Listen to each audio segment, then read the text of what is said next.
I received a postcard from someone who's supposed to be dead. I thought I'd seen the last of him until the postcard arrived in my mailbox with no return address. I remember that morning like it was etched in slow motion. The sky was an unremarkable gray, a kind of dull drizzle hanging in the air, and I was half dreading the walk to my mailbox. You know, the kind of half awake, half annoyed routine where your brain is on autopilot. Bills, junk mail, the usual. Except, that morning, between the dog-eared flyers and the advertisements for cleaning services I didn't need, there it was. A postcard, stark and unassuming, but it carried a weight that made my stomach twist. No return address, no stamp from a country I recognized, just a single image on the front. A tree-lined dirt path, shrouded in fog, the kind of place you'd expect to see in a horror movie right before something terrible happened. On the back, in neat, almost familiar handwriting, a message that made my blood run cold. I never really left. Meet me. Coordinates attached. And below that, a set of numbers. 43.6, 719 degrees N, 79.3, 897 degrees W. It took me a moment to even register what I was looking at. Then the memory hit like a punch to the gut. Max, my childhood friend, my constant companion for years, the one person who knew me better than anyone, gone without a trace 10 years ago. They said he'd drowned. They said it was an accident, that we had to accept it, that life had moved on, but I never could. Not really. Not completely. I stared at the postcard for what felt like hours, though in reality it was probably 30 seconds. My hands were shaking and my mind was racing. Max wasn't supposed to be alive. How could he be alive? And yet, here was his handwriting. Unmistakable. Familiar. The loops in the M, the sharp angles of the X. It was him, or someone who knew him intimately. I almost threw it away. I almost convinced myself it was a cruel joke. I mean, who even sends postcards anymore? Who goes through the trouble of printing something like that and mailing it a decade after their supposed death? And yet, I couldn't. My curiosity, my guilt, the years of unanswered questions, I couldn't let it go. I sat on the edge of my bed, staring at the numbers. I even pulled up a map on my phone, typing them in slowly, hesitantly. It was a location near an abandoned park on the outskirts of the city, a place I remembered Max and I used to explore when we were kids. Rusted swings, broken slides, graffiti covering every surface.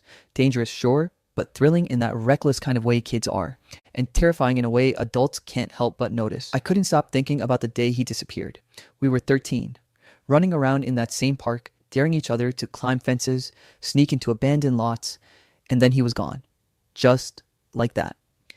One moment, he was laughing, brushing his muddy hands on his jeans, and the next, nothing. The police did their investigation, the neighborhood whispered, and eventually, the world decided it was over. But for me, it never was. I had nightmares about him. I blamed myself. The thought that he might be alive and that he was reaching out to me now was equal parts terrifying and exhilarating. Every logical part of my brain screamed at me to ignore it, to throw the postcard in the shredder and pretend it never happened. But my gut, the one that had kept me awake, nights thinking about Max, was screaming louder. Go! Find him. I spent the rest of that morning pacing my apartment, weighing the risks. What if it was a trap? What if this was some twisted game orchestrated by someone who knew about Max's disappearance and wanted to mess with me? And what about the law? Trespassing? Getting lost? Or worse? I had no plan, no backup, no one to call, but the gnawing feeling inside me wouldn't let me ignore it. Curiosity, guilt, and a strange sense of unfinished business drove me forward. I even thought about calling my sister. She's the rational one. In my family, the voice of reason who always warns me against doing stupid things. But I couldn't. I couldn't risk someone else's involvement in this. If it went wrong, if Max really was dead and this was a sick joke, I couldn't drag anyone else into it. It was something I had to face alone. By the afternoon, I had made my decision. I grabbed my old backpack, the one I used during our teenage adventures, and started throwing in essentials. Flashlight, notebook, water, a multi-tool, my phone fully charged, and some granola bars. The city felt eerily quiet as I walked at the door. Every step toward the location felt heavier, like the universe itself was watching, waiting to see what I'd do. I kept turning the postcard over in my hands, reading the handwriting again and again. I wondered if Max had written it recently, or if this had been a message he had sent years ago and somehow only now found its way to me. The questions twisted around in my mind like a storm, and yet, for the first time in a decade, I felt a spark of hope, the kind that is dangerous because it blinds you to everything else. When I reached the outskirts of the city, the landscape changed. The streets became narrower, lined with trees that clawed at the sky. The air smelled different here, earthy and damp, like the world itself was holding its breath. I followed the coordinates on my phone, heart pounding so hard I was certain Max could hear it from wherever he was or whoever was waiting. I arrived at the location just as the sun was beginning to dip behind the horizon, casting everything in shadows that seemed deeper than they should have been. The park was exactly as I remembered, and yet not. Rusted swings swayed slightly in the wind, graffiti stared back at me from the crumbling walls, and the ground was littered with leaves and debris.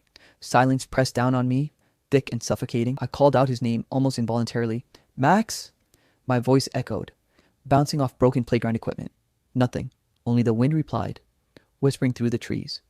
And then I saw it, a small folded piece of paper tucked beneath the base of the tallest swing set. My hand shook as I picked it up, unfolding it to reveal a single line.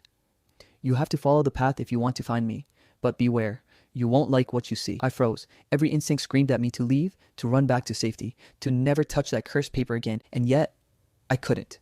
The pull was too strong, the same pull that had haunted me for 10 years, that had made me replay the day he disappeared over and over in my mind, that had kept me awake at night wondering if I had failed him somehow. So I did the only thing I could. I made a choice, a reckless, terrifying, exhilarating choice. I would follow the path. I would chase the coordinates. I would find Max, or whatever remained of him. And as I stepped forward into the fog, into the uncertainty, I felt a strange mixture of dread and anticipation. One thing was clear. Nothing would ever be the same again. The forest was silent, but I could feel someone, or something, watching me. After leaving the park that first evening, I spent the night tossing and turning, replaying the postcard and Max's cryptic words over and over in my mind. I couldn't stop thinking about the coordinates, the path, the warning, "You won't like what you see." By sunrise, I knew I couldn't wait any longer. I had to see where it led. I had to know the truth. The drive out there was tense. My hands gripped the steering wheel so tightly it ached, and I kept glancing in the rearview mirror, half expecting someone to be following me. The roads became narrower, lined with tall pines that swayed ominously in the morning breeze. Birds called occasionally, but the feeling of being watched never left me. Every shadow seemed alive, every rustle in the underbrush a sign that someone, or Max, was ahead of me. Finally, I parked at the edge of the forest indicated by the coordinates. The dirt path I found matched the one in the postcard perfectly. Overgrown, narrow, and winding into darkness. I took a deep breath, shouldered my backpack, and stepped in. The first few minutes were eerily quiet. I kept my phone's flashlight on, scanning the trees, the roots, the thick undergrowth. The air smelled damp, earthy, and something else I couldn't place, like smoke or burnt wood. It made me tense, made my senses sharper. I was hyper-aware of every crack of a branch underfoot, every distant rustle. I could have sworn I saw a figure moving in the shadows, but when I blinked, nothing was there. I walked for nearly an hour before I noticed it. A symbol carved into a tree trunk. At first, I thought it was just random graffiti, but the shape, it was a small triangle with a line through it. Something Max and I used to draw in our secret club when we were kids. My heart stopped. Only Max, or someone who knew us intimately, could leave something like this. I pressed on, adrenaline surging, my curiosity stronger than fear. Then I noticed footprints, fresh footprints in the soft earth. They weren't mine, and they didn't look like animal tracks. They were human. Small, light, but deliberate, as if guiding me deeper into the forest. My pulse quickened. Halfway down the path, I stumbled upon an abandoned cabin, mostly hidden by overgrowth. It looked like it had been empty for years, windows boarded, paint peeling. Something inside, though, made me stop. On the porch lay a small tin box, dusted over with leaves. My hands trembled as I opened it. Inside, carefully wrapped in an old handkerchief, was a key and a folded photograph. I didn't need to open the photo to recognize the face. It was Max. Not a childhood Max, not the Max I remembered from the news clippings of his disappearance, but older. His eyes intense, almost accusing, staring straight at me. My throat went dry. My hands shook so badly I dropped the tin box. The key clanged against the wood floor. I couldn't believe it. Max was alive, or at least someone wanted me to believe he was. I spent the rest of the day exploring the cabin. It was mostly empty, but tucked under the floorboards I found another envelope addressed to me. Inside was a note, simple and terrifying. "You're closer than you think. Don't trust the people around you. Some truths aren't yours to share." I froze. The handwriting wasn't exactly Max's. It was different. Almost mechanical, but the message was too personal to ignore. Too specific. I felt the air thicken, the forest pressing in on me like it wanted me to panic. And then, a sound behind the cabin made me spin around. A figure, tall and cloaked, vanished between the trees before I could see a face. My stomach dropped. I realized then that I wasn't just following a trail, I was being followed. Someone, or something, was keeping tabs on me, guiding me, and making sure I saw exactly what they wanted me to see. The thought that Max might not be alone, or that this was all some elaborate trap, made my chest tighten. That night, I stayed in my car parked near the forest edge, flashlight under my chin, reading and rereading the photograph and note.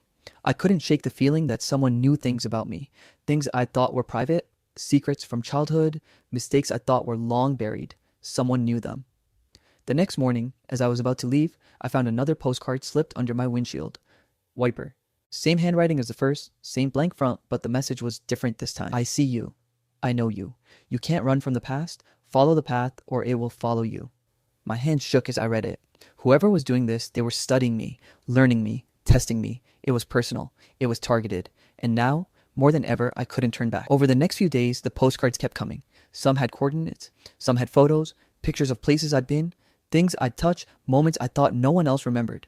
Every message felt like a challenge, a dare to follow deeper into the unknown.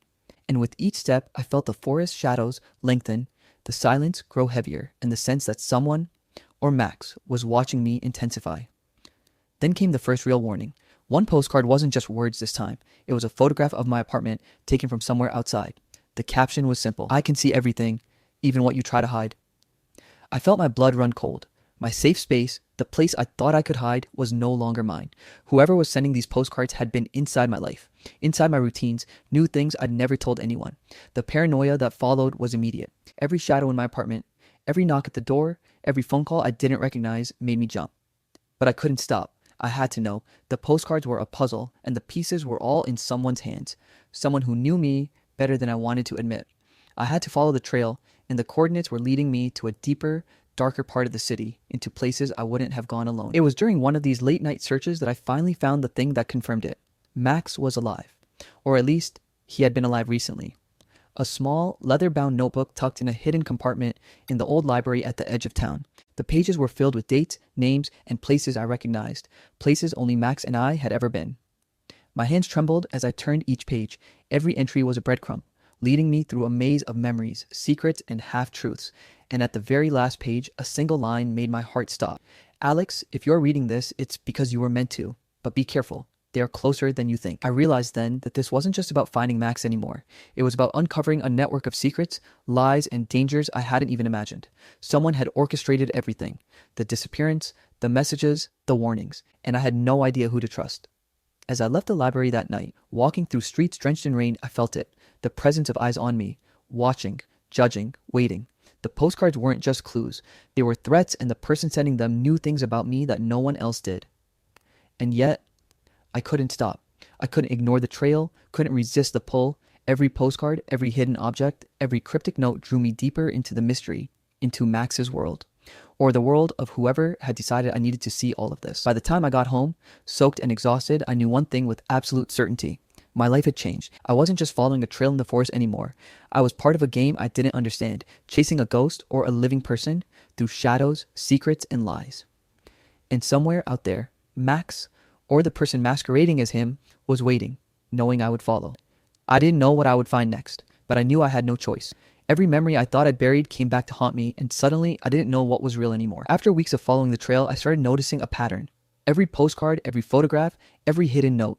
It wasn't just about Max. It was about me, my past, my secrets, things I thought were locked away, hidden under layers of time and denial. And the more I chased Max, or whoever was behind all this, the more those memories clawed their way back. I found myself standing in my childhood bedroom one rainy evening, the floorboards creaking under my weight, flipping through an old box of keepsakes. I hadn't opened it in years. Birthday cards, school awards, ticket stubs from concerts Max and I had sneaked into. I touched each item reverently, almost afraid it might vanish if I looked away. Then I came across something that made my chest tighten. A photo of Max and me, grinning like idiots, arms slung over each other's shoulders, mud on our shoes, the sun shining behind us, and scribbled in the corner in his messy, familiar handwriting. Always together. No one else matters. I swallowed hard. The memory of that day hit me like a freight train. We were 13. That was the day we had snuck into the abandoned lot behind Miller's warehouse, dared each other to climb the rusted scaffolding. I remembered Max teasing me, telling me I was too scared to reach the top. And I had been scared, but I had tried anyway. That day had ended with us laughing until our ribs hurt.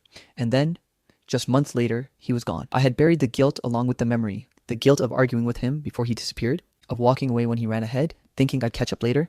And now, standing in that room, I realized the past wasn't done with me. Whoever was sending these postcards, whoever had hidden the clues, it was all dredging up memories I had fought so hard to forget. I started retracing the events leading up to Max's disappearance, digging through old police reports, news articles, and social media posts. And the deeper I dug, the more I realized how many people had lied. Old friends who swore they didn't know anything, family members who avoided my questions, even some law enforcement officers who claimed the case was closed. Everyone had something to hide. Every person I trusted had left out a piece of the puzzle, and suddenly I wondered, was Max alive? Or had someone been manipulating me this whole time? Flashbacks became impossible to ignore. I remembered the afternoons we spent exploring the city, the nights we stayed out too late, talking about secrets we swore never to tell anyone. I remembered the way Max protected me when bullies cornered me, how he always knew when I was lying to myself, how he could read me better than I read myself.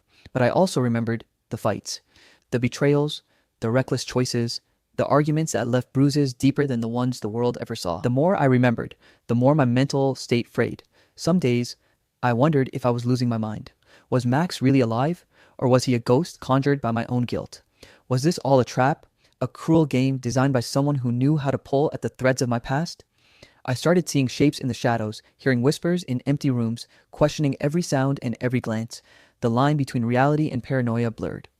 And then, the antagonists made themselves known, though I didn't know it at first. At first, it was subtle, a flicker of movement in a store window, a stranger always one step behind me, an email sent from an untraceable account with a message that cut too close to home. You remember, don't you? Every choice, every mistake. I do too. It was the first time I realized that this wasn't just about Max disappearing. This was about control. Someone had orchestrated everything, using Max or the idea of Max to manipulate me, to make me question my own mind, my own memories. It was psychological warfare, and I was the target. The breakthrough came unexpectedly. I was cleaning out the attic in my old house, looking for anything that might shed light on Max's disappearance, when I found a small wooden box tucked behind some dusty trunks. Inside was a diary, bound in cracked leather with Max's unmistakable handwriting on the first page. I hesitated before opening it. Part of me wanted to leave it closed, to preserve the illusion that some things are better left unknown. But curiosity, the same force that had driven me to follow the trail in the first place, overcame fear. I flipped it open. The diary was a revelation.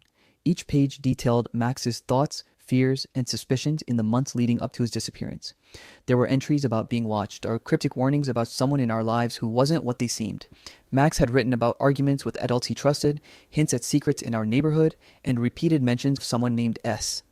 One entry in particular made my blood run cold. I don't know who to trust anymore.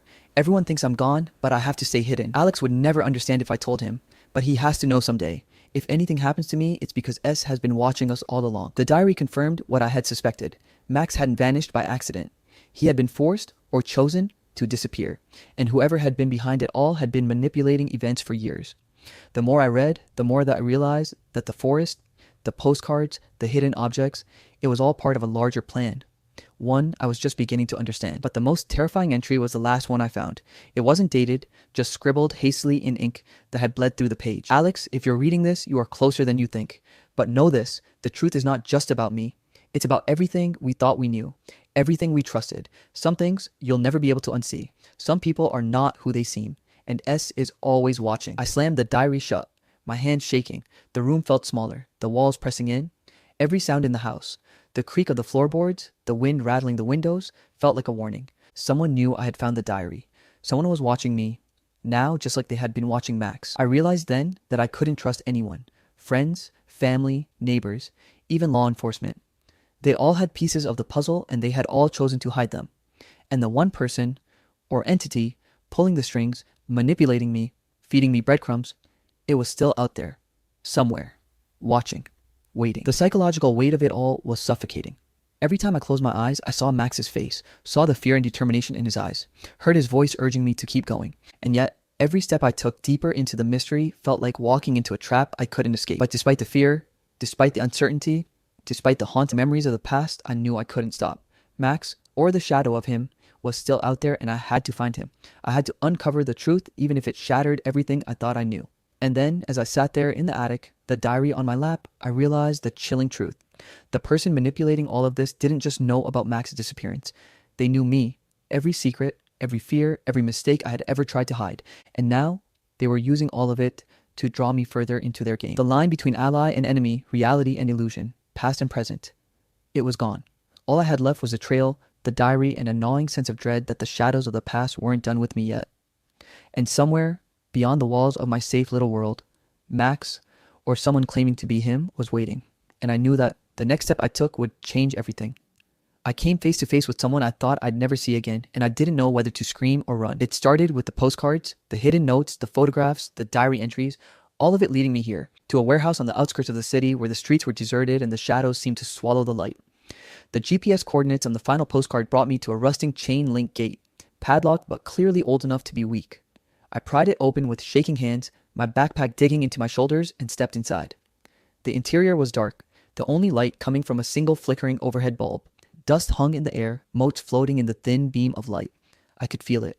The tension, the history, the danger. My heart was pounding so loudly I was sure whoever was inside could hear it.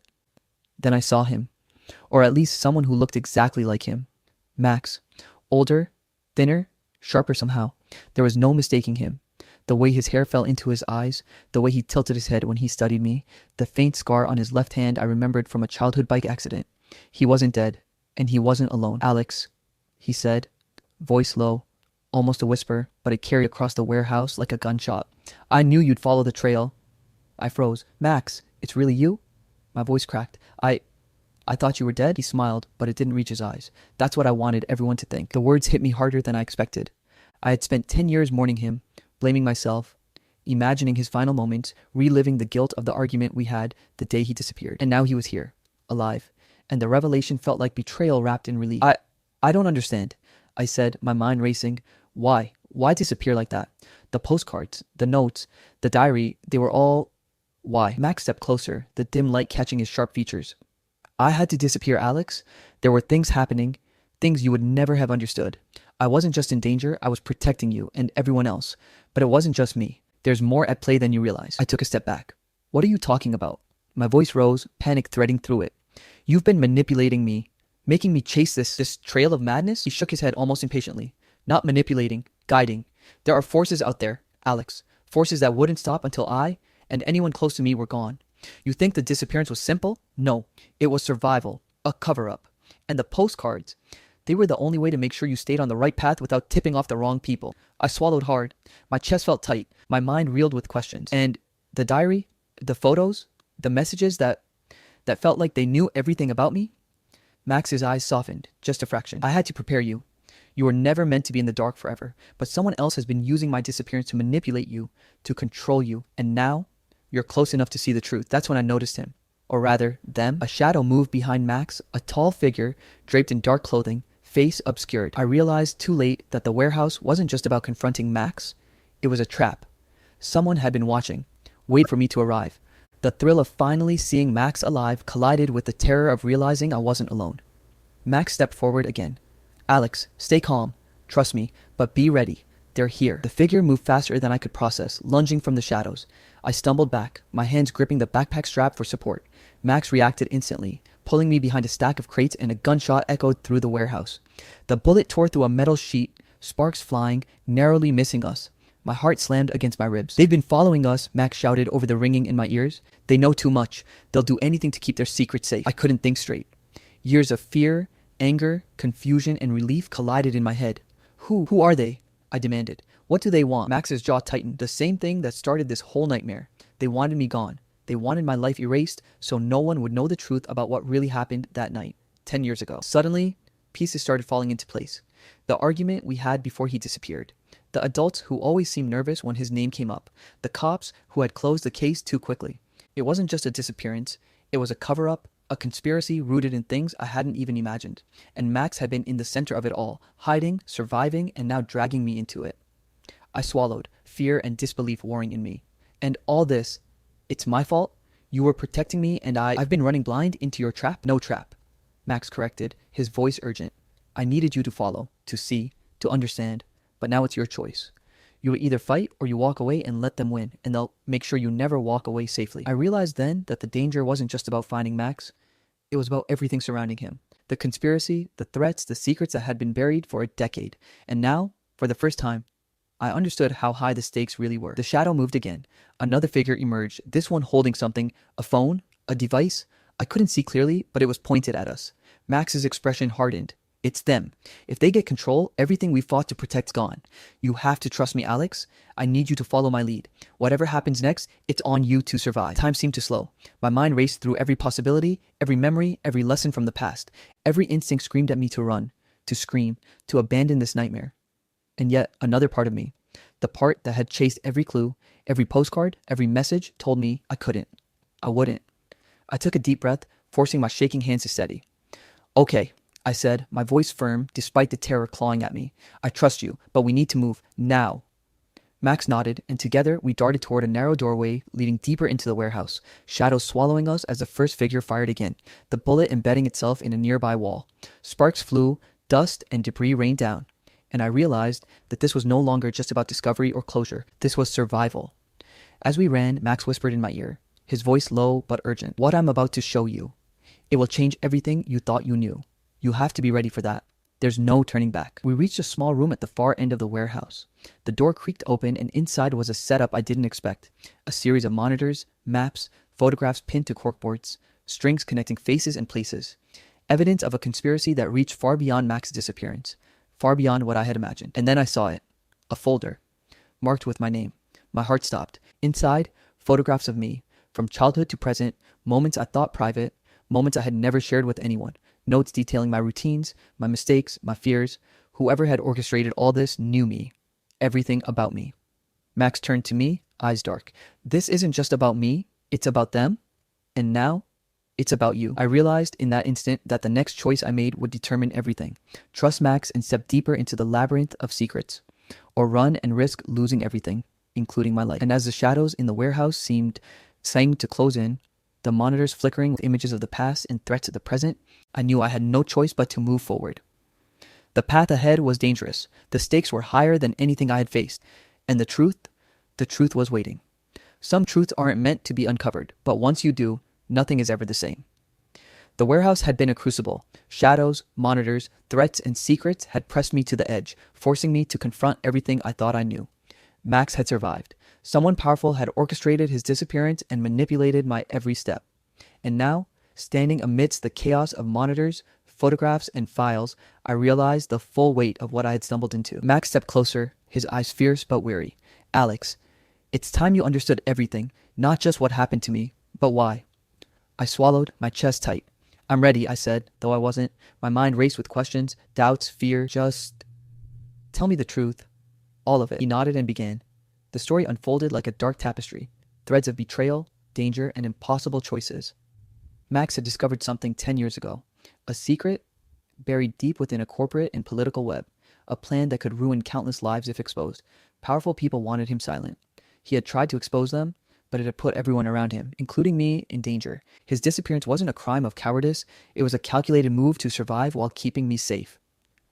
I had to vanish, Max explained. If they found me, they would have come for you too. I faked my death, erased myself from every record, and stayed hidden.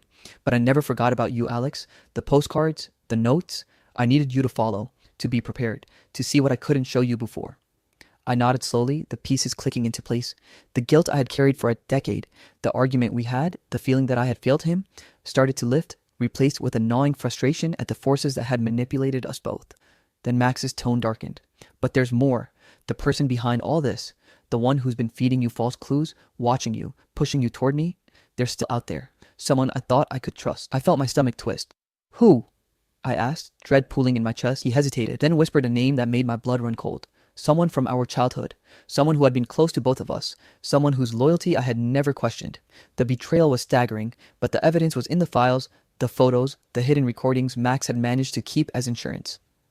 I manipulated him, Max said quietly, almost to himself. I had to. He was smart, dangerous, and too close to the wrong people. I couldn't let him ruin everything. The weight of it all pressed down on me. I realized that uncovering the truth wasn't just about finding Max. It was about understanding a network of lies, deception, and danger that spanned years. And now that I knew, there was no going back. Every choice I had made, every path I had followed, had been part of a game I hadn't fully understood. We didn't have time to dwell. The shadow from the previous chapter, the real antagonist, emerged from the darkness. The person behind the entire operation had tracked us, confident they had cornered their prey.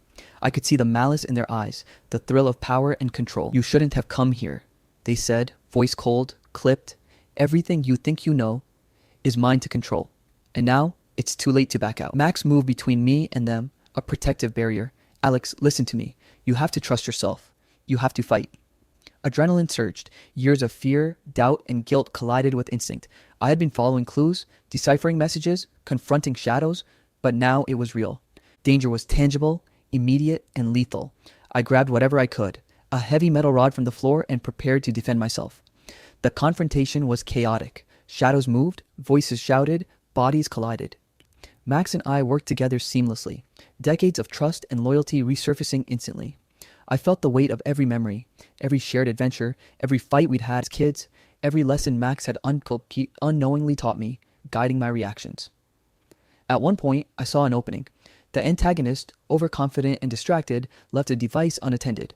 It looked like a small control panel connected to the network of monitors, files, and recordings. Without thinking, I ran and smashed it. Sparks flew, alarms blared, and the warehouse descended into controlled chaos. Max seized the moment. "Go, I'll handle them." I hesitated. "I'm not leaving you." "You have to," he shouted. "If you stay, you'll be trapped. You have to live, Alex. You have to take this knowledge and survive." And then, just as the antagonist lunged toward Max, I ran. My heart screamed, my body pumped with adrenaline. I didn't know if Max would survive. But the diary, the postcards, the truth, they were in my hands now. I had what I needed to finish what he had started. Outside, rain had begun to fall. The warehouse glowed ominously as smoke and fire flickered through the broken windows. I stood there, soaked, trembling, realizing that the story wasn't over, but a chapter had ended. Max had survived, the antagonist had been exposed, and the truth, terrible, complex, dangerous, was mine to carry. Over the next days, I worked through the evidence, uncovering the full scope of the conspiracy, documenting everything. Authorities were contacted cautiously, some allies were found, some enemies fled. The consequences were enormous. Lives altered, reputations destroyed, and secrets finally brought to light. But through it all, I felt a sense of closure I hadn't expected. I confronted my guilt, my mistakes, my fears. I forgave myself for what had happened to Max, acknowledging that some things were never my fault and some decisions were beyond my control. I realized that courage wasn't about never being afraid. It was about acting despite fear. Max reappeared after a few days, quietly, smiling faintly. "You did it," he said. "You faced everything I couldn't face with you at my side. I'm proud of you." I nodded, words failing me. There was relief, yes, but also a lingering unease. The game wasn't completely over. The antagonist had retreated, but the shadows remained. The world we had uncovered was bigger, darker, and more complicated than I could have imagined. And part of me knew that some consequences would never fully fade. I kept the postcards, the diary, the notes. They were reminders, lessons, and warnings. The mystery had been solved, but it had left its mark, a permanent scar, a haunting echo of a time when childhood friends vanished, shadows ruled, and the truth was a weapon. And then, one quiet evening, as I sat at my desk reviewing everything, I found something I hadn't noticed before. A single postcard slipped under my door. No words, no signature, just a photograph of the warehouse, taken from somewhere outside. I froze. The handwriting on the back wasn't Max's, and beneath it, in jagged letters, a single phrase: "This isn't over." Even with the mystery largely unraveled, even with the antagonist exposed and Max safe, I realized the world had changed forever. Some truths are like fire. They illuminate, but they also burn. And as I stared at that postcard, heart hammering, I knew one thing: the shadows of the past never truly disappear. They only wait for the next moment to reach out. All right, that's it for today. I hope you enjoyed the story. We have so many more amazing stories coming your way, so make sure you hit that subscribe button. Our goal is to reach 100K subscribers by the end of this year, and we'd love for you to be part of this journey. Thanks for watching, and I'll see you in the next story.